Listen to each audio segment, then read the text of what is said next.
Welcome to Forbidden Desires channel. We hope you will have fun with us. Enjoy watching. I've always been the one to craft stories to weave narratives that captivate and engage as a social media manager. It's my job to make the mundane seem magical, to turn the ordinary into something extraordinary. But when it comes to my own life, the story I thought I was living turned out to be far from the fairy tale I'd imagined. My name is Melissa, and I've built my career on understanding people, on knowing what makes them tick, what makes them share, like, and comment. I manage the online presence for several high-profile companies, ensuring their brands resonate with the public at home. However, my life was supposed to be a sanctuary, a place where I could shed the masks of work and be myself with my husband Leo, an engineer whose world revolves around the intricate details of model trains.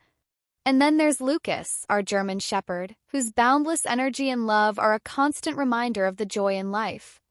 Our home, nestled in a quiet suburban neighborhood, was the epitome of what many would call picture perfect, the kind of place where neighbors wave hello, children play in the streets, and life feels like a gentle, predictable rhythm.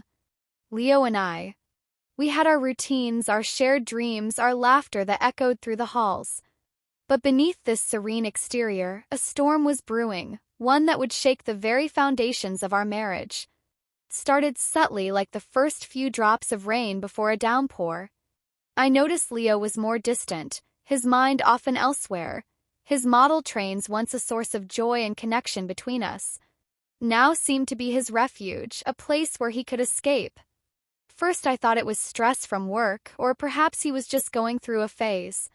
But as weeks turned into months, the signs became undeniable. What could possibly disrupt such a seemingly idyllic life? The answer came one evening unexpectedly, like a bolt from the blue. I was working late as usual, crafting a campaign for a new client.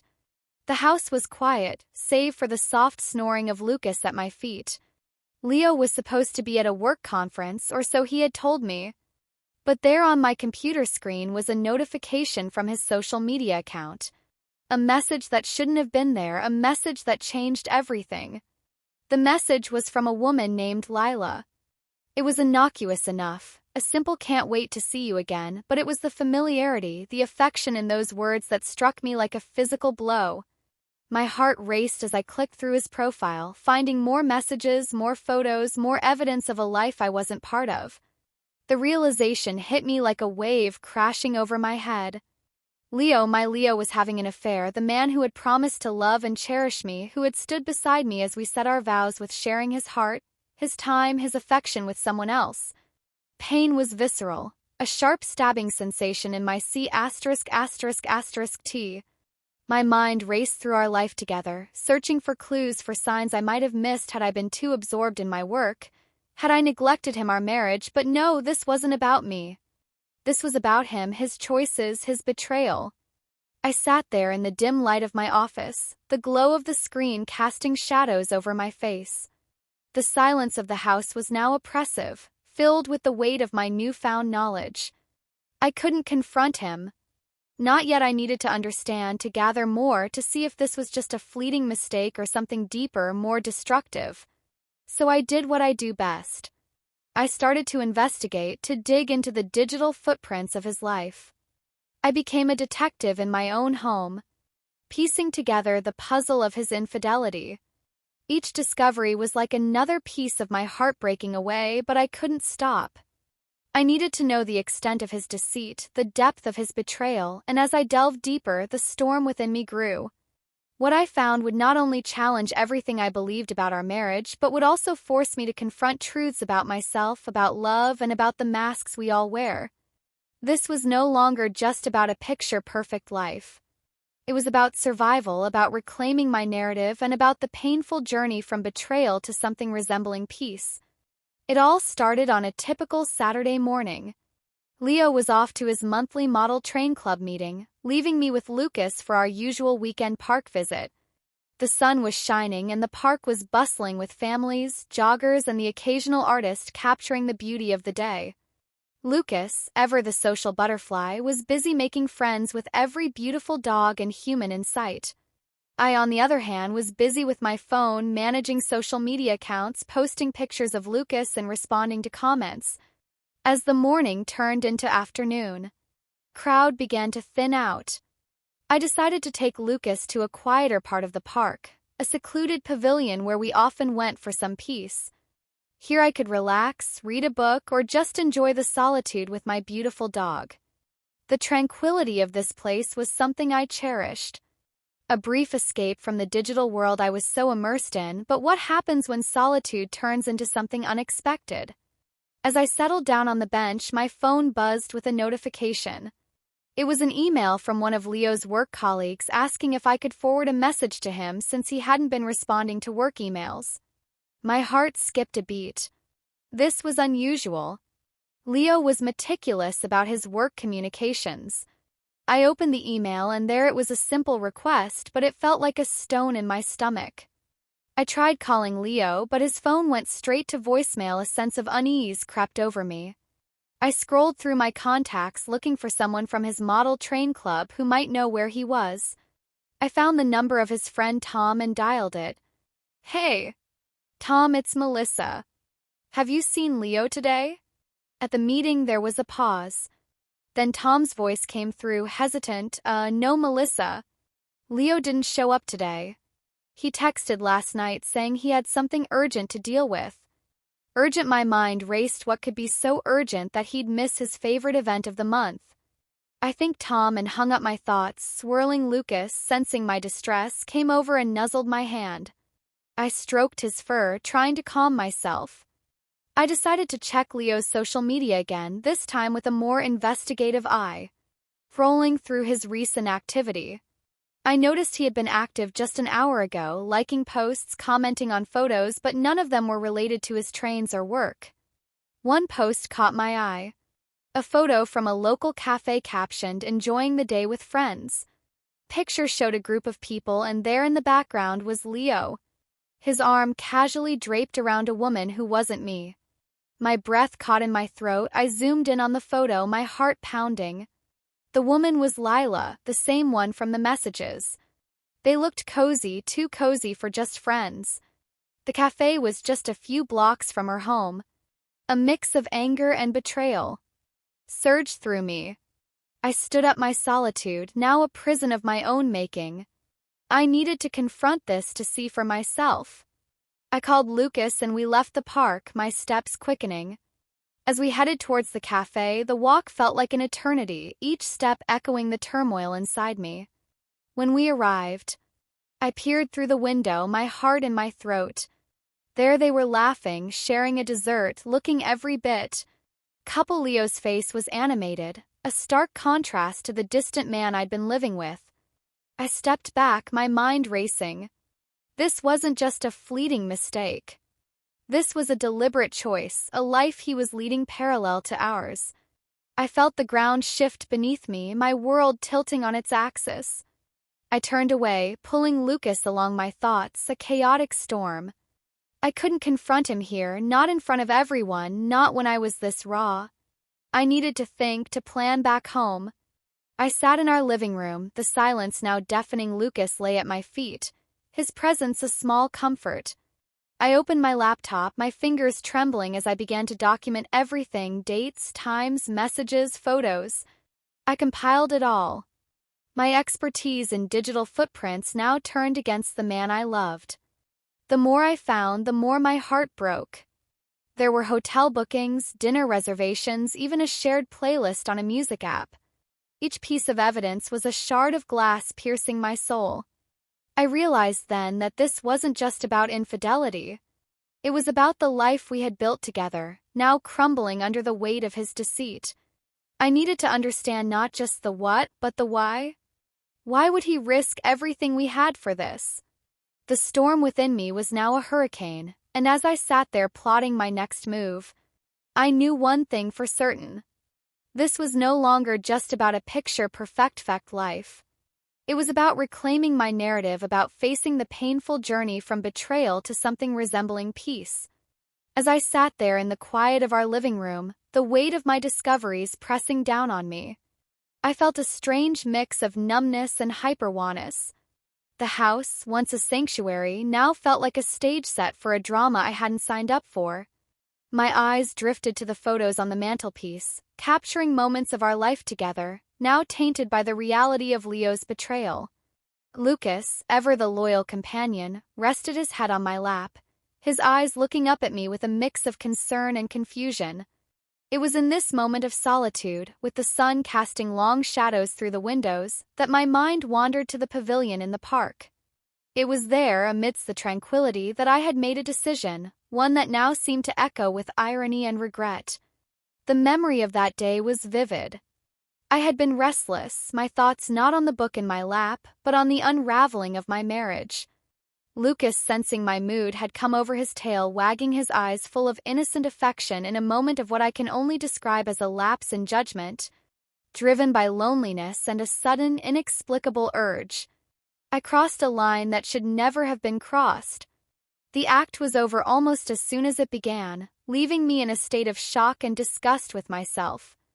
How could I have done something so unthinkable?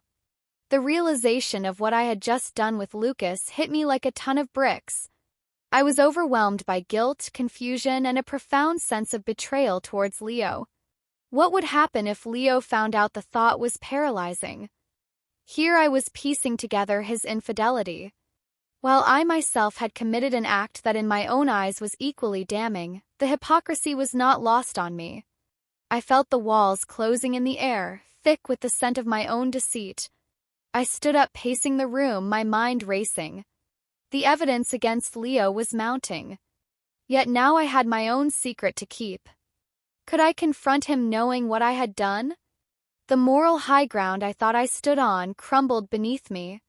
I needed to talk to someone to share this burden, but who? My friends would be shocked, perhaps even disgusted. My family, they would never understand. I felt isolated, trapped by my own actions and the revelations about Leo. My phone buzzed, snapping me out of my spiral. It was a message from Lila, the woman Leo was seeing. "Hey, can you tell Leo to call me? When he gets a chance, we need to discuss something important." The audacity of her message, the casualness of it, fueled my anger. But beneath that anger was a deep, gnawing fear.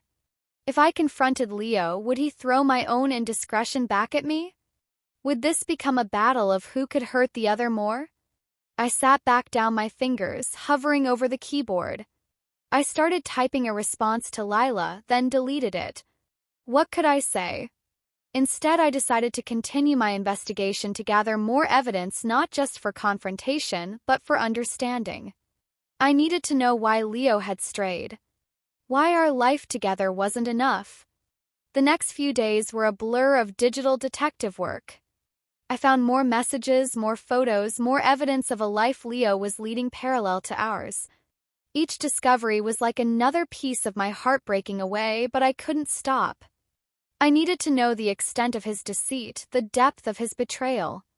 One evening, while Leo was out supposedly at another work event, I found myself back at the park at the same pavilion where my own moment of weakness had occurred. Place felt different, now charged with the energy of my own guilt and the looming confrontation with Leo. Lucas, oblivious to the storm within me, chased after a squirrel, his joyous stark contrast to my inner turmoil. I sat down the book from that day, still in my bag, untouched. The tranquility of the setting was a cruel reminder of the peace I had lost. I pulled out my phone, scrolling through the evidence I had compiled. There were hotel bookings, dinner reservations, even a shared playlist on a music app. Each piece was a shard of glass piercing my soul as I sat there, the sun setting casting a golden hue over everything. I realized that this wasn't just about infidelity. It was about the life we had built together, now crumbling under the weight of deceit.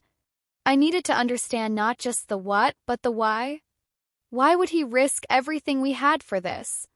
The storm within me was now a hurricane, and as I sat there plotting my next move, I knew one thing for certain.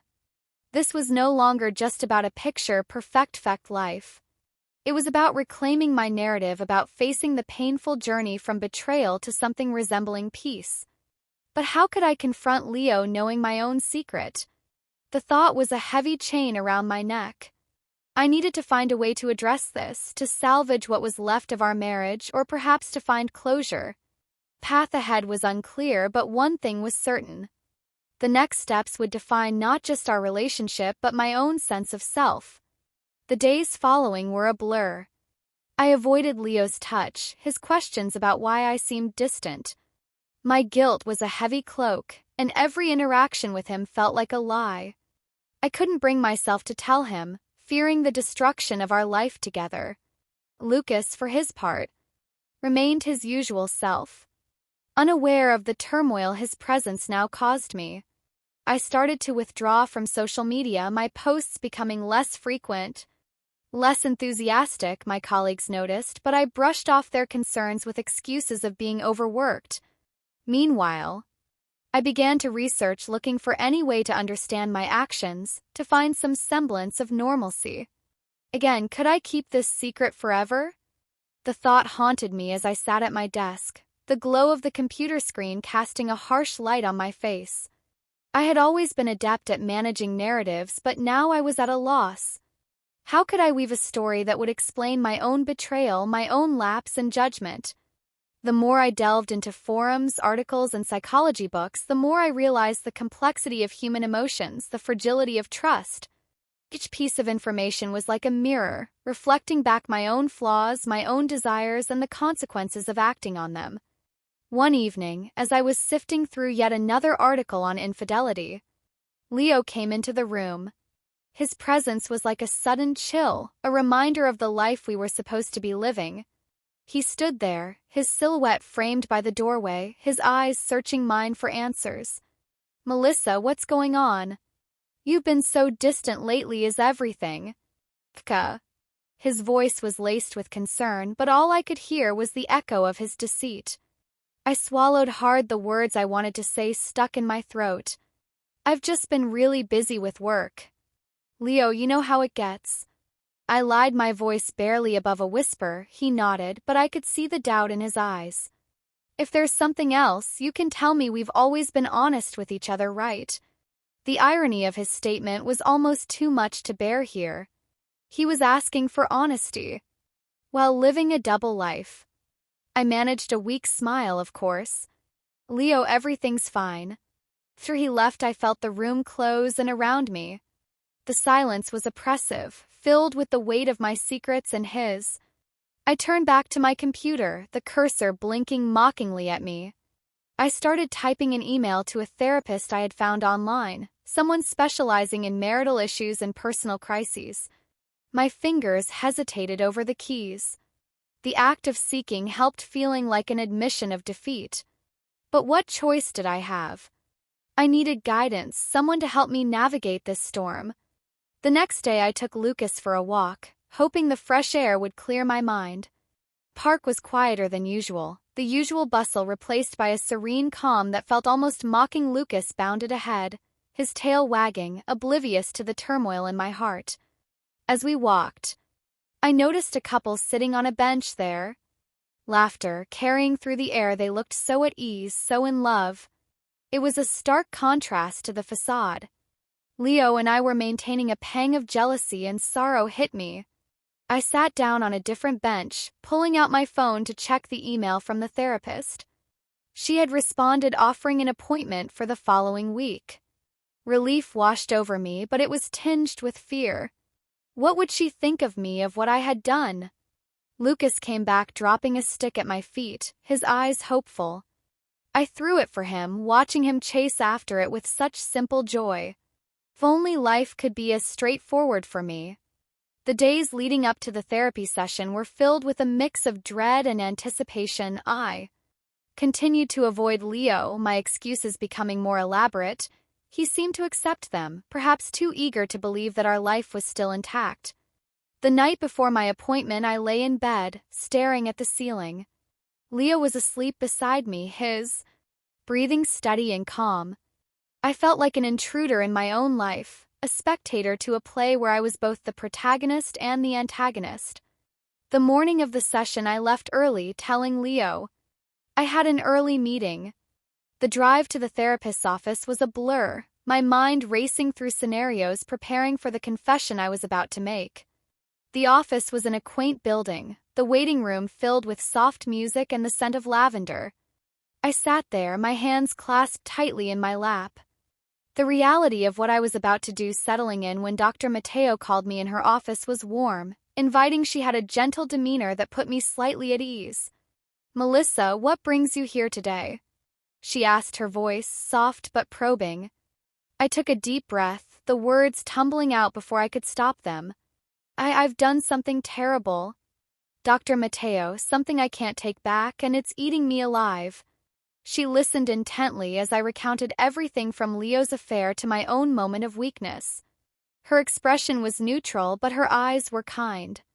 "Understanding, Melissa, it's important to recognize that human emotions are complex. You're not alone in feeling this turmoil. Let's explore what led you to this point and how we can move forward." The session was a blur of tears, confessions, and a beginning of understanding. Dr. Mateo didn't judge. She helped me see the layers of my actions, the underlying issues in my marriage, and the path towards healing. Not just for me, but potentially for us.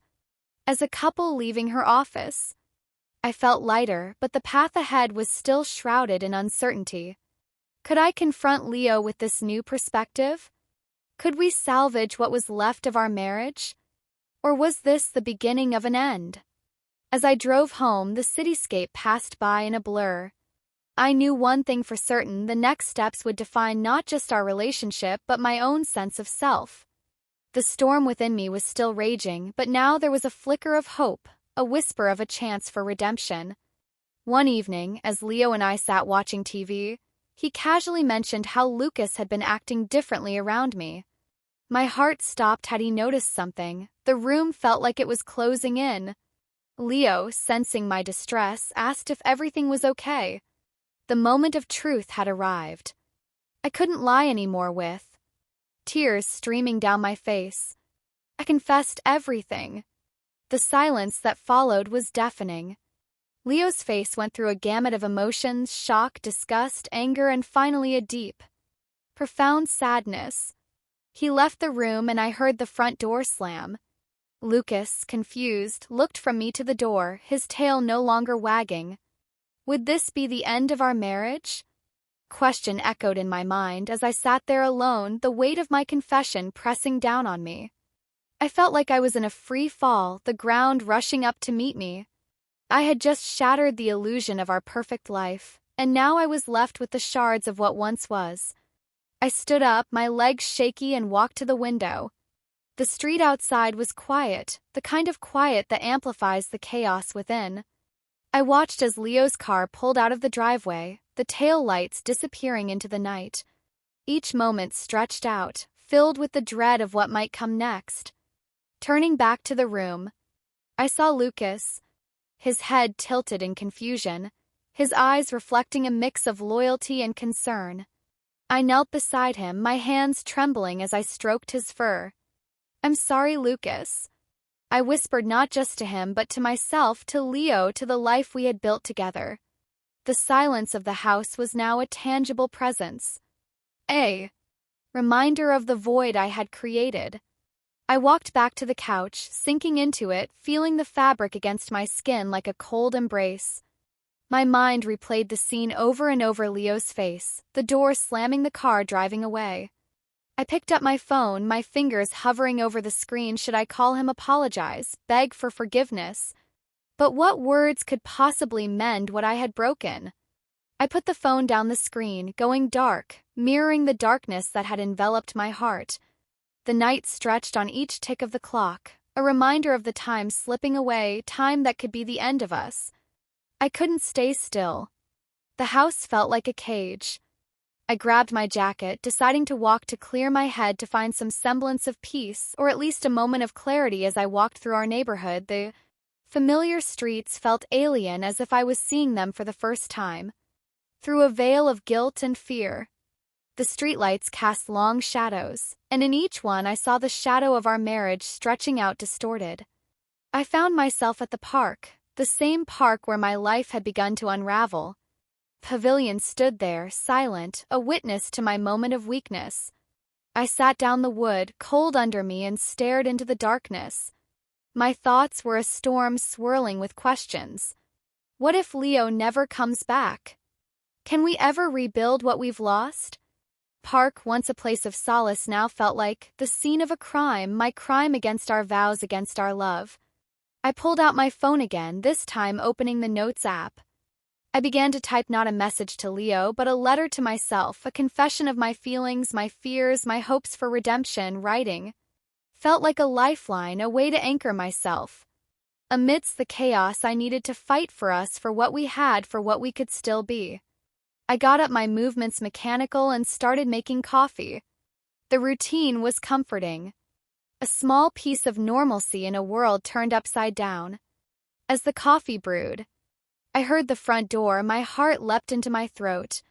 Leo walked in, his face drawn, his eyes red. From what I could only assume was a sleepless night. He looked at me and for a moment time stood still. "We need to talk," he said, his voice hoarse, carrying the weight of our shared pain. I nodded, pouring him a cup of coffee. My hands steady now, with a purpose. We sat at the kitchen table, the space between us filled with unspoken words, with the ghosts of our past and the shadows of our future. "I'm sorry, Leo," I started, my voice breaking. "I've made a terrible mistake, but I want to understand why you felt the need to look elsewhere. I want to fix this. If you'll let me." He looked at me, his expression unreadable. "Melissa, I don't know if I can forgive this, but I owe you the same honesty. I've been lost, feeling disconnected. And yes, I've made my own mistakes." The conversation that followed was raw, painful, but necessary. We delved into the depths of our feelings, our fears, our failures. It was not a conversation of closure, but one of opening wounds to heal them. As the morning turned into afternoon, we talked, cried, and even laughed at the absurdity of life's twists. There was no quick fix, no magic words to mend our broken trust, but there was a willingness to try to see if our love could withstand the storm. I knew then that the path ahead would be arduous, filled with therapy sessions, hard truths, and the slow, painstaking process of rebuilding. But for the first time since my confession, I felt a glimmer of hope, not just for our marriage, but for myself. This was not the end, but perhaps, just perhaps, it could be a new beginning. The days turned into weeks. Leo moved out, needing space to process what had happened. Our friends and family were told a vague story of needing time apart. I sought therapy, trying to understand my actions, to find forgiveness within myself. Lucas remained with me, a constant reminder of my mistake, yet also a source of unconditional love that I didn't feel I deserved. Slowly, Leo and I began to communicate again, not about reconciliation, but about understanding, about healing. Our marriage might not survive, but we were trying to salvage a friendship, a connection that had once been so strong. As for me, I learned to live with my guilt, to use it as a lesson in boundaries and self-awareness. Life moved on, but the memory of that day in the park pavilion would always linger, a stark reminder of how quickly one's life can change. The weeks stretched into months, and with each passing day, the distance between Leo and me seemed to solidify. Our conversations were polite, almost formal, as if we were three strangers trying to navigate the wreckage of a once shared life. I found myself often alone in our home. The silence, now a companion rather than an adversary. I'd sit with Lucas, his head resting on my lap, his eyes full of a love I felt I had betrayed. Each time I looked at him, I was reminded of my moment of weakness, a moment that it shattered the trust between Leo and me. Therapy became my refuge, a place where I could dissect my feelings, understand the roots of my actions. Dr. Mateo was patient, guiding me through the labyrinth of my emotions. "Melissa," she would say, "guilt can be a teacher if you let it. It's about learning, not just punishing yourself." One evening, as autumn leaves began to fall outside, I received a call from Leo. His voice was hesitant, almost fragile. "Can we meet?" he asked. "There are things we need to discuss." We agreed to meet at a neutral place, a small cafe near the park where our lives had begun to unravel. The air was crisp, carrying the scent of change as I walked there with Lucas by my side. Cafe was quiet, the kind of place where secrets could be shared without the world listening in. Leo was already there, his face showing signs of sleepless nights. He looked up as I approached his eyes, searching mine for something I wasn't sure I could give. We ordered coffee, the mundane act, feeling like a ritual to prepare for what was to come. I've been thinking Leo started his voice low about us about what happened. I've been talking to someone too, trying to make sense of it all. I nodded, my heart heavy. I know I've hurt you, Leo. I'm trying to understand myself to be better. He sighed, looking down at his coffee. It's not just about what you did, Melissa, it's about us. I've realized I was escaping into my trains into Lila because I felt lost in our marriage. I was wrong, but so were you. The honesty in his words was like a bomb. Yet it stung. I know, I whispered. I've been so focused on my work, on crafting stories for others. I lost sight of our story. We talked for hours, the sun setting outside, casting long shadows through the windows.